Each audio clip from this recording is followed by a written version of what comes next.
ti tubi kengure na dudu saga ndi katti Allah yogodo mun tirnin ti kemme fosu famu to ti tubi yengure ni sage yenyai nan chage katalla to ti tubi yengure ni Kenya ti me pourquoi kafiri ngana tubi ona kati kafirin chage katalla akemme nyalla batay menti ay anke ndewori no ko depenya kempe gelle kafiri ke yonki ke ga no aga meri dunare ade laydu ba sinya Allah bange linan bane ya botu aga na raga na fotana botu ade laydu ke guruja Allah ne bini do kemmana ya mebe gayo sasa agana ni misinan tage inata tubi ayille kati Allah ayille kati laydu khadneke tubi yemana pay me ode kel laydu laga nsi me maka kesu no ken nogonya kesu Allah yemulla oga me firni marhala nga mogobe inalli iriti nke ka kebe mulla direti siren nanya ala wonya na kel laydu ututa kel laydu khadne utora nga jofene kanga nakara anako sikara kam kesu la nyana. Mais parce que des fois aussi mieux quoi là amma la touré awara ere lay kala sazani to se feke no faut que Kenya na lo yonki no ku kenga lay wakilene sahaba ni ku kunda Abu Dujana do mutinan nabi alayhi salam manne ni nde arjanna na sahaba ni jagga jangi atke be ganda arjanna an ka fa kanna kafirin kerite maga gube inan keri allo arjanna ari riwayo ku temeru dan tanto be gan kitangi kamunu kumba nan arjanna re temeru ku sedi aro kafir ni chapayde keri anya gelle arjanna dunke adega wala ikun qorotini kundu yayi kati aywa khairin killenga ila laylu laga rijalun sadaqu jabir faba abdullah jabir ibn abdullah afaba qasogeti uhli gajangin nanya fabenti gidanya garum bana ni jabir maga ima fati gidanya garum yetele karago manyeru hasaba riwayat atona ile tirazi sornya de beri faben cholle nyambogo pour ken daga gajale mine kenan to ko ko na xam nungure ubele mine cholle nyaga daga nan daga faben na to jabir faba daga tayre keri Allah de aye nyankandi kugere ladu berega isebeta kamma sumayya yagarin pana be gede ko gara nanti silami yagaru khade khalaydu khanne ngutu Allah kamma khari gena ka tora khari gena ka tabaka gol nyanka nyaka karake nyakam sumayya de koy misali nga katti yagarin so miskina nyani senta danga adikina yasiri iga makkay aga sebeti ke la ilaha illa Allah kamma irina tana wara medu idere kana bogo bakka me koy fele khemmo gonni me akara kamma yonki fana be ge joxide laydu mbatte ke sumayya yagarin nyani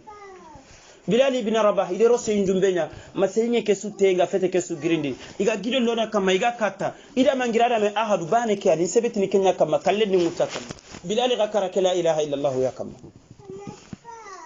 no parce que afagi nyo kuma dingira go defantini masika nyano e Allah ngibare ngaba nge inte Kenya ni ndo makongo farendi sahaba ni kuga sigi dingira be anke masaniganti jihadu nangiri len ko ngurombogo serege be ansa qabwade ngurante teleno ko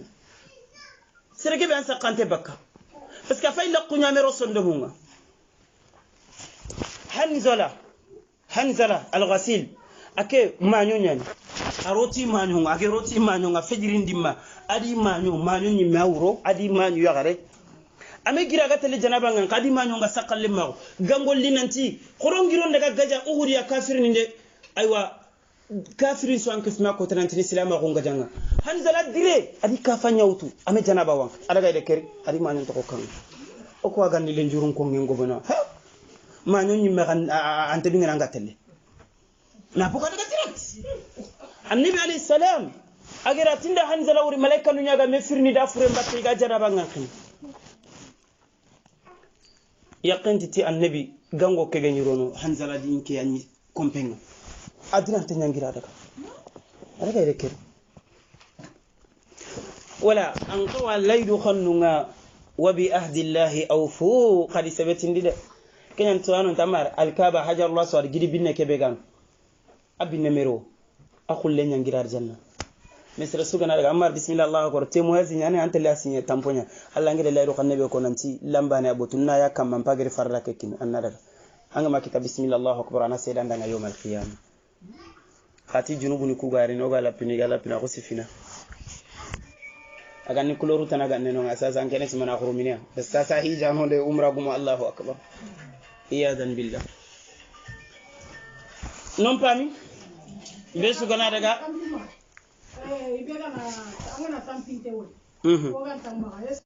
ibe gana tampinte wori fontam maga daga ndanga ba annasundi tuano maga anga tunan tillawo tambo ketugana antena tamban kanne kimuro nande tambolo dua na tambolo Allah تسمع لفهم أنجن كتير ما أفسره النبي عليه السلام عمين النبي صحابة نينو annabi alayhi salatu wassalam agere gangollo ni miskina ni segumundi khallulli yogoni di khallulli juntanga yogoni di khallullo go marina yugo di yakkenge sikki soron payni fo sunti maga ide manninya tampinte ke ilante de mana mo sukama ide ga girana rakanu filli sallina tallara bugu nyokunya ke tampinte da alla da sadaka laga nam puye sadaka gebe bege bugu barana perdinte fini fillano no kenya fagoro sora parce que tampinte gebe na kulante de mana surtout salaire ni ngamo ko be manya kan to ga khawru ga gangunwa wala o gasi ko yogo ani nasoro ko khirina mbogo ina lidem anga tunanti ke taralle may ma habi dukure agana tampinte khibare mo gayde man kha sentinda anna habi khir habi nda tampinte ko worde ade demande nanka me godin timma galenki est ce que Allah o deman habi nda 50 ke kina anda soni baraja Allah ban est ce que dalu ala alkhair ke fa'id anyande khairin kini walma demandu ko khibaru yogonati kartim pay ay wutini na kartim tuna daga kartim pay ti demande ya Allah angana 20 euro ke begeri 15 euro baraje ngam kontu nga xumbene akama 20 euro baraje ni batte wala kenyan dina ke fo laqe ke sumu nyaare nondi de fanke nyimelante demandini asentanda ante gollin ma problem ni ngang me la ngesoro gan kata de man daga kenyan dia ko annabi ali salam o gede biro so ke hadise ko sahih al-bukhari no o ke hadise ko biro so sahih al-bukhari yugol li annabi alayhi salam ati dulle nyane ay gande sunti maga annabi de gikanga anda ya gare sutri nak fo sunto maga har bani jimbane ane kanga aya gondum bunte nyalli annabi alayhi salam are manne ati kon kati kede mana na ke yan kandi kanga ay mele seme ma ya gon nandum fo me kita maga annabi alayhi salam afalle an saru ganke go tike kembere yigande be gadiro mum maga bere sunge ke khisa kongo falle de yankandi ile mukeke ide maga fakai mere ganden to gamaga alla yampake yagare dikina maga kundu ari hadise nga alla kawafia alla soyi wala kuli dina kede fullaqi ke swalo la segantanda maga kuru kenya alla gere soro la jaban ko la harakota soro beni wala yahuddu ala ta'amil miskin iku sentire gan kati miskina ni gandini sentire gan kati ala timeni gandini me ikuru ay maga kinyandi soro beni sengira ibara jo fandini ku alla diraga do kenya اسمها غدا يرفهم ولا يهود بمصر نيامر ننتي غادي ديما رايت الذي يكذب بدين دغا فيامان ime anti danga to yana sente ga kunda na wotunte jara fe milioni siki kin senti nke danga silan igana tinta on kan nge kono min deberi cotisation makama ngande kita watene kerne ska sentinda men khagana kurusu makinyandisu Allah in kharagana tinonga isma غدا يرفهم ولكن ولا يهود ولا طعام المسكين أسن منادا أغامغا خيرن دبري كتي أمسرون يامري قال مسكينا النبي دفوق بكو كين سمينا يمدا ما دكو قال دبري كون كتي كلايد لغنا نا أرجلنا غارانتاندا كون جدن قبونو بيروم قبونو لكن السلامينغا نك النبي نا أرجلنا ليد لغاندا كون كتي سلامينغا كورنا فغانتو في سبيل الله na garantin kine ala timelle mebe khibare nge konge abu dahda khibare annabiri ketemere konkati ketemere gobono na kine ke ala timelle me na temere laydu laganda arjanna tarana nga keme sine nya nasiro ngura gante kutini ha diga me ke ko kundande sahaba ngal abu dahda soke ma fa tiberi timbane afayre ala timelle me ngamulla ini kantaga temere ke ga jofe foka temere kenan kutiya foka kama na temere ke kineya yugonti bara annabi ti kenyugo da temere kinai na temere laydu laganda arjanna tarana nga keme sine nyana siro ngungura ambane afon ati moko ke hajuna kalsin yere fati kalsin to fulle khalis wari l'argent monnaie ati hajuni kalsin na siro ngeya akona nti arjanna ke yanda mpaba kala time qarantu gadin tuga kana qur'an tanga maduna ga ngira gare sere sugara ngula baraje nganda muko yampa antambunga kasiya yampa maga annabi alayhi salam ari yugonko ani tambunya ro soronga bire sanari ile minen qri katide kati tambombu he dange mallana ya dange qajinu buri dange mallana dan talla dangi yugon jurubun sare ronda arjanna parce que a dangi soron tambul wala dina ke folla qengebe ngi abu dada gere mu gadele samar man ko koni sahaba ni de fangi ni tirant no sondo mbana to di kunga ati go kira nabi afa ko nganda alayhi salam nan tan na ke temeri bane wara la time keda temere na laydu laganda arjanna no tarana nga ke mesine nyana trende ata annabi sage digame ka annabi se na laydu laga ata annabi nan cedande na jama ke su sedande temere be fay madina serdinge be gano abu dahda a serdingal lemmen min sere maka bannani sunnata na da temere nyallinge temere so adin kan ngadi khaytu temere tin man menano ko komo tummi temere tin anano ko komo tummi temere tin ayile etage ya sigindini temere ngalle kenako bane gede be gano ko gede jillinge linga annabi me telemini gede ke jinga ata annabi nan cedandi na kesu sedandi ndin serdingal len din gede ade etage komo tummi temere bannan suganna tanade nda sukini kaygo ana wara ala time kema ibon titi ina abu dahdara ga parce que sangana fay kana parce que oui parce que kembara karni temere timbane do ala time ma ke komo tummi temere tinge ade ko ele tan annabi diga me ke kundunya ba ni temere kita arjanna tarana nga kemesinen khara me digi kanan tindaga ku yakndiro mu ndombo ku kanga amed ade kini annabi mele seme abu dahda atare tonon kita idaga faren ko yakanda ankina de betisio go de ber ankina de gollo mannya temeri timbane geti arjanna ankina di komo tummi temeri ngalen sukini adika yakantin kina de tare inkina de nafan kita igagande inkina de tonon kita igagande inkina de tonon kita igagande he ke aganyo ko nta lokanya hade keme hore minne ambani ani sere agime baraka de wora ambani an annati kharaganti de temeri timbane laydu logada yugo kay dungene iser dingal kenna yugo ngalle voilà parce que silama gonde follaq muni mais des fois sondo muku duna gana melay mo go gallante fini ko ni famu des fois duna gana meli sondo menga mo go fiyo ko famu ndenge ko tona kamma mais agaytu nanti itellaga ke duna tokko agaytu nanti itellaya iga ke duna tokko wala mamanja anja bike nsime magande famu ase gantanda maga dule semana duwara tambo anga serebe tunanta sengara giran nantenga kama nan daga moko katidi wanya ko nyanya ngare nanto golni ko sunti maga est-ce que Allah wode mana wala kenyan wa ta'awanu ala albirri wattaqwa khana meddema parce que yogo yangana warata ko kunda imente gilla garo no khair ngolle sura ko man me fayo de mana ke xibare no gonga sura ko man me no de mana ke xibare inte to se oga kinne soro be into soro immeto mais parce que des fois hada mare men ngana mugu nanti demande ngono parce que ngati game be ko ngo biresu sere maga ne golli sere angere mugu no qusu anse ko ndeberi ante to Allah ga angar janna kitati golli sere be ke gare be gani jena na ya gare nga ada arjanna kita men ki wulle min inde ada arjanna kitati ke gare qasebe sere kam maga no golli bure ante tu yimben anga yimben kitati golli bure ya gare qasa yisallina yismina ay Allah mbatten sude berini kade musine nya to sitinita ko tabana ame jikina ma wara gata lege ma musine dullende dakunga kerne annabi ki hiya tinnar ke gare tele yimbe nya khumbe amar ame munga repina peut-être made ayoke ko abuna la pina ame mungu yefe Allah ante bakasero ame mungu ade sitia abara walla ay meme yigande kina bara walla gata lege wala dina kenene nyana linge wallahi mais anan qawa sondo muku des fois shaytan ne fankan kitakam haranga na khairin décision mutangana rasota kutungena kunari ana simme yuliti khumine yana kammo le munne kammo ngele sema kentani image go fayne ala timel mego gawuna dangi bitiki nya kundu ga yiranga ge nokko garga gana daga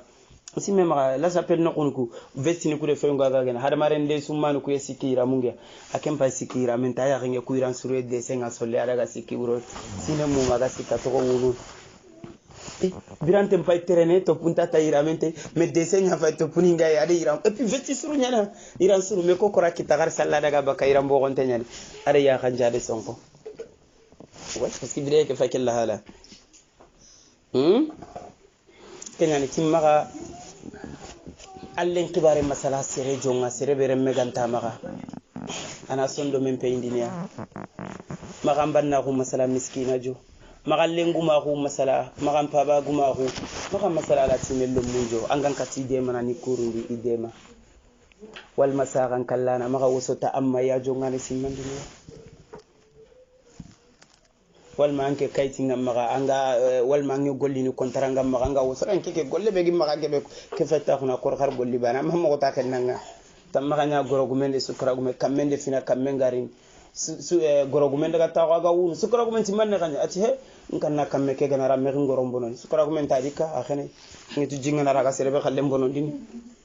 wala makanya kella halay dun ani kindu ay ngede temu be ko gala nanti tawhidu makota tan wala ntakarno ubenna suratul qiyamah ke agre ke be garanna wara fini fillan imma gede no kuba ayube gara la haraqibare na kenko wal mangeti tawhidu ke dingirani be na fo ko non kamma tawhidu ke lan takon lenke kon c'est fini waqti ndaga kati kammo طيب ايوب غرا on da tatana taga kita on artiga mulla hara khibaren kamma ado tugadini ku ganyana mo gobe ode ko kada fana nanti manne manani Allah gedo taga Allah di bangando da qur'ani wama khalaqtul jinna wal insa illa liya'buduni me jinna do hada maren me taga fofo su magantanya nimbane ya suganditi betiyenga Allah ta'ala anti ma uridu minhum min rizqin wama uridu an yut'imuni me arjige muru sere ma muru sere nanti aninke Allah tabaraka wa ta'ala anin nafa Allah jalla wa ala ma muru sere ataqun an rajile kula kan to magaha me muso muru sere me baraje muru sere nde muru Allah ya maga subhanahu wa ta'ala tayyib Allah jalla wa ala o tege manani na Allah bani abutu kanare min tara anne mulalle me kenan nafa malla dalli tiduna metan ni nafa alli na duwa nafa na kata ga duda ga arjanna i'malu lidari khadin khazinuha ar-ridwan al-jaru ahmad baniha ar-rahman anna kata ga tabe tagalle mangeni muhammad ataganda nangeni Allah ya agarden to nyani ridwan kenni fana kale jabin kita oti Allah mbatte ngeni fube ko menga digame sukongo anga nyangolle sude bereni agallingi Allah da kenya to ne Allah mbatte fube burengeni Allah kute nan kota suya kenni na fota na yatigitindi na kefi Allah onari digamu kada nga fillan kapenka masime ma khutuba danginte ko sefe nanti tojongunde me khutuba sulante ko ngini tojongunde ne tagandi no kuni sikiya Allah ko menna Allah toño kenni bani fillandi komenni du toño kenni fillo sikandi anna Allah ko mon toño kenni sikko toño ngundo ku sikke aneno nga Allah ko mo baneke kente yampana tubi yampalange me tubi angana kara nan to fana ke kamma andu mene yimbenya iyadan billah kenni fana fillandi ken toño ngunde andali ngalla da ana yampamma sikandi Allah nte yampana kengane haqqu nyasaga nami to nyongunde mpo fana kenyani fillan kape ko mengana fotana wutuna botuna ke falla ndalla to nyamalla doro Allah be gedan taga ambane jike ga yilman kupene amalen kanga Allah yan sikite jike ga golle be no ngasare kan no ti anogo di sala qimma kebe ange walla igaro no vitriman no nyegenga iga nyoko kurona no angana yillandi wakati si nyoko kusinginia nyoko le mus igirona no tetma gade fam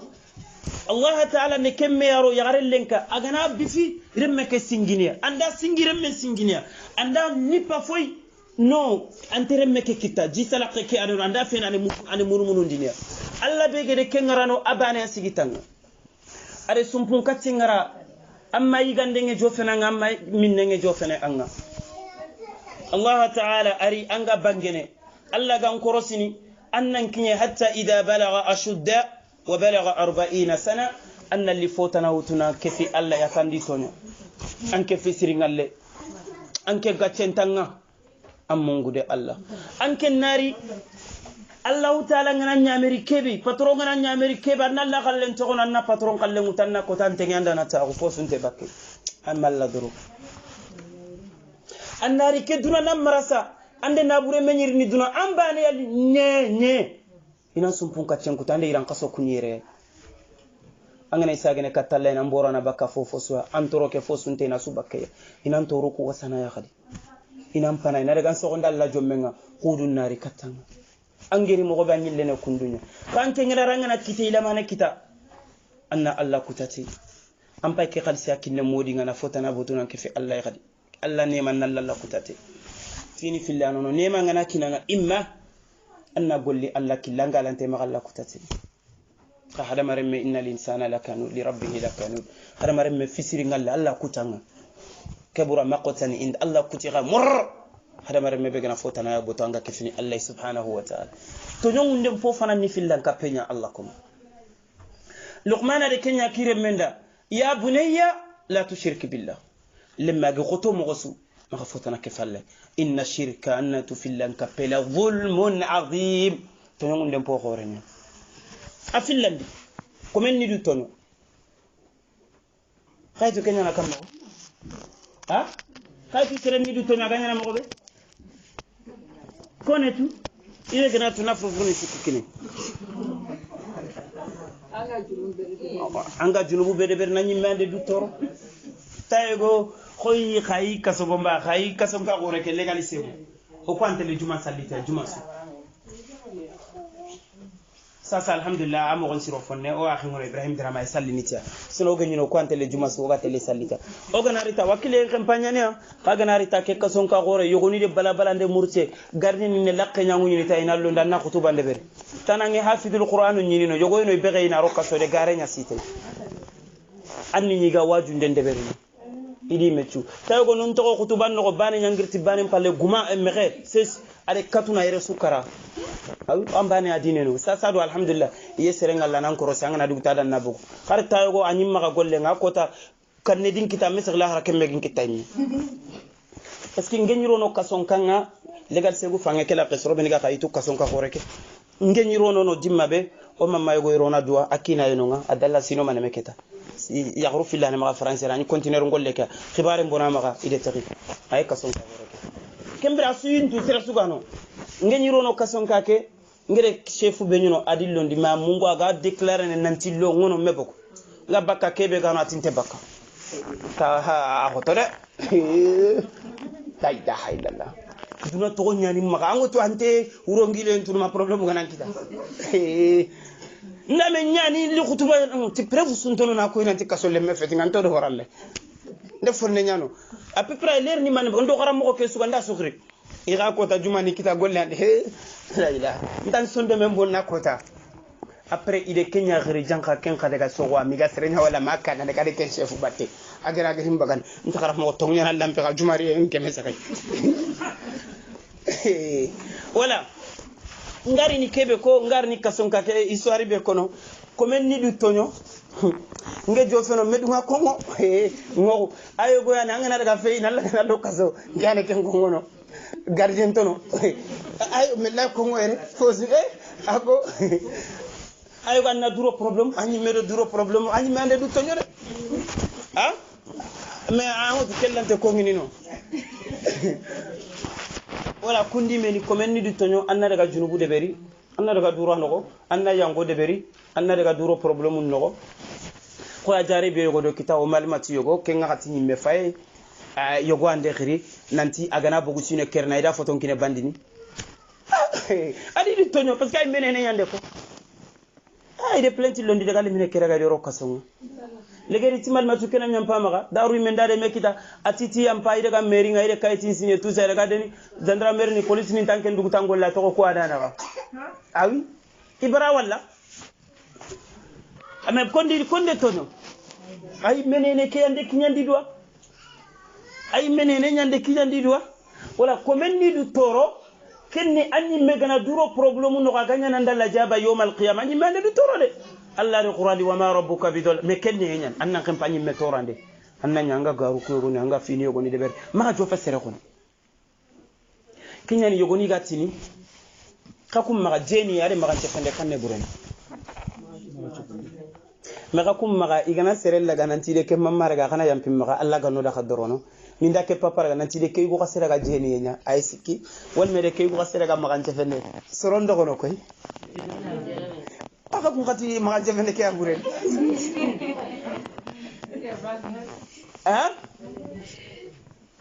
parce que agana na jeni na ke sange ke ane kedo Allah na gane ke gado Allah na gay mandi du toraga junubu be kita kinani misana tubi katalla ke gana tubi katalla ino me ma gante fende ke gande ma gante fe Allah nte yampa na garanga na tubi foka kama nyana nyampa wal malla na fota ngolli sirana kine mangana daga kabe nanti hakuna garin kaseke golle sunte jeni fal ha romun nan kerna mais Allah tini mo man te gari magan cefen mbane feti seren men tera gana fiya ibn aslan seren tera gana fiya parce que tani sini ko in kasal umur Allah anna rikati gare go fe ande nya ankina ado yagare go message ni masala ngundi ngamulla ngi mulla ye kana ko khiba anna butu ade fe men yankina de magante fende gibi ngi me fe sere sumaro ma ko ngi fa bana ngi tampi kay gowre agol han magante fende o mi dum ken bara ko mo mais anyu image ka funya fain ani harame nya fain photo ni mais to ngeni ken ni junubu mais aga taxunu salo kaga soro ku benu bonondi ni ken junubu nyambura kay مثل سميرو مخلينا ميرو ما مكون أنت سرنا سرغري قصفين كي يقول لنا مني والله ألم كتنا غوري أجنا رسالة كيا أني من جانغو يقولي نو سرونيا مغانشة فندين إن سرونيا بونندين كن جرو بولي كن جوفاي نانا كمالا هراكوتاني قصفين كي نادنا ما جانغا بروكا كايتو بروكا كم بارك أنت جوفانه oy mani chef nga igo kongo doko kongo kabe gay ga kisni ti harami nyigande kenya nge kongo biro so telle kadini ku afaga ti halali nga safante ngi halal nandaga la corne bine gati go bino obervilande bay gatre tego tumi wala on daga wutu doke on dagi wutu doke o foge be telle mais kebe ginde semana serenge bisi wutu mana yile de halali mbatte garanga na restaurant non on tegene ke ku halali fendil lomu désolé taw ma gate ngale 1 minute indaga halali restaurant ke ifati harami nya gana haramare menti ma gante fende nani ibrat sen nye ke tiye nyigana tile jibande ama kursi ni mo harami nya mais même tay fay hadama remme nyi mati nyigana igana yirini kadim pakati halale no kanim pakka harami sarati awi kenya no kundu mbane yani obire ke fay kundunya après problème darona fen hi alhamdulillah ke goni masha Allah dalla nani gana no ke bogo wandire men bane amba karam mo be ga sakano walla ni c'est attention o ku feti karam mo kharal mo nyani mais attention c'est le soga karam mo bono dina falle hitante kallalla ga manjare bi ti karam mo gontiye poison yanke fina ken kalle ngana ni magan cefen dina kam c'est le soga tuana nya bono dini kirndin dana katalla dina amma mo tante kala legeri mo bure ngi manki tangi kala kara mo bure may tatasu imam ahmad kunyako tuwanantiye afeti nantinna ka baga batinkere nkene kara le manyam o je mafu khara mo fetinga me gada mo attention khara mo le bunde nda hay bande wallahi tanugo an kwasonya na kenti ade ti ku pente ban may tatasu ngan kitamma mo na khara mo ko nan tolonga sino ko mais xari game tolongo kellan seno ni ma kan tafa aganya sere soir wala mais des fois kenya ngeti dina ke xarsa on formation on tiag parce que coup de fini yogo ni roko ni nani lahara xerebel lono iti kun karo ya ke ma kaybe galante idu kisni bakka sarati ni gande c'est pas la pelle garanga na selli ngara mun tanyiga kenne nyani o kenne alla yam pim magan daga ke go bo restaurant dulle ndila nti dulle ngana daga ete landanna ha annabi ti kenya ni magan fende annabi ti garaji ku ita annabi aji ku ge fatande jirobu le fille kita anda falla magan fani le garanti tina kamma akenni fillo aji ku ge fe ande duro problem tanay listing nya fillo aji ku ngani junubu listing ni batte parce que amma ko ajo kha jankana serenji ku siron ka fale magan fende fe ah oui nati ga fale magan fende parce que annabi de kenya ko hadise zikruka akhaka bima yakra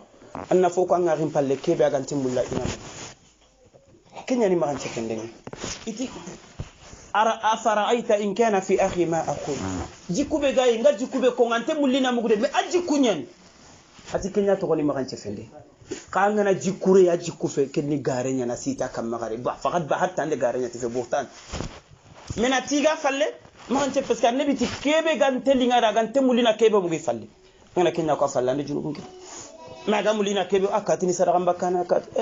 atasa aga kenga lono magan ce fele ko abubakar ni ko ngoko ta so mani fi suru nya ko mais angana laqalla fi buro ko ta salle junubun kam parce que na balla na wala des fois goron sage ha salama ko ken kida on sage falle fonne gadi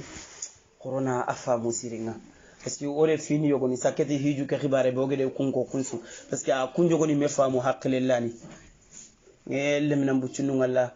uru fondambu ngi maka kani ngi maka fofo mame hijalla da Allah wotirndina kamade wala bo horona kunyo goni jatul laga sirin ngaro fini mbatenga onyimine diga nimine wala kenni haqqe bega ande anyi me kedne nyani to anu goni ti kungana kara agana ngari tanyere junubu agi kumbane de alla naga yimere alla naga I haqqulun ta gon tanyan kala alla yampeni maga me gana kara na to junubu misqala zarra ni de alla ko me nyana ga jotin tanyan kala to nyongunde sikandi anna alla ko me yogo tonyo anna tonyo tannire yogo ni to nyongundi ni ti yaxe igana fokon mi gere fer wal mi gana woritana ya gon pende katiya mo ay to nyongunde yaxe na fayti khonna ko ngana watengere ay dogo toronta yitekita to nyane aynunga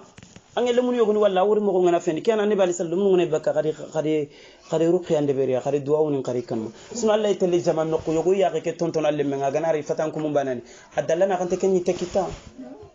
oui jinna fe fofo su fa khawru tido ay kanna parce que yaxe ke qonna ko nyaxe yogo alla pay anyama ka kemme de beri burente ana ngor wor mo yogo ta c'est fini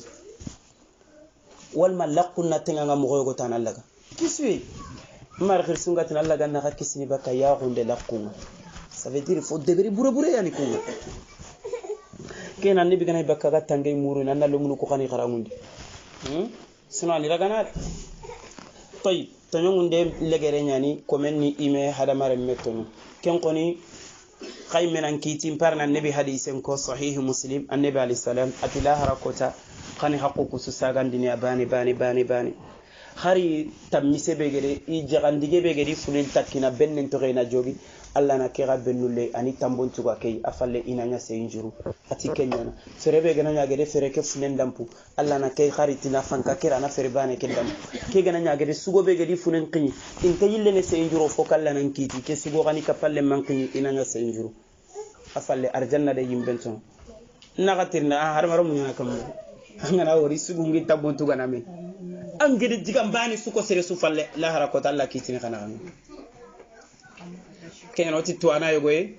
ati gere se ike igana ni magan se fendini ine mulla ini madi faba ya magan se fe parce que golli suru nyankini na ine mulli madi faba nan dal khumene ange walla sere gebe yetelle yimbenga wandi hakku nyande den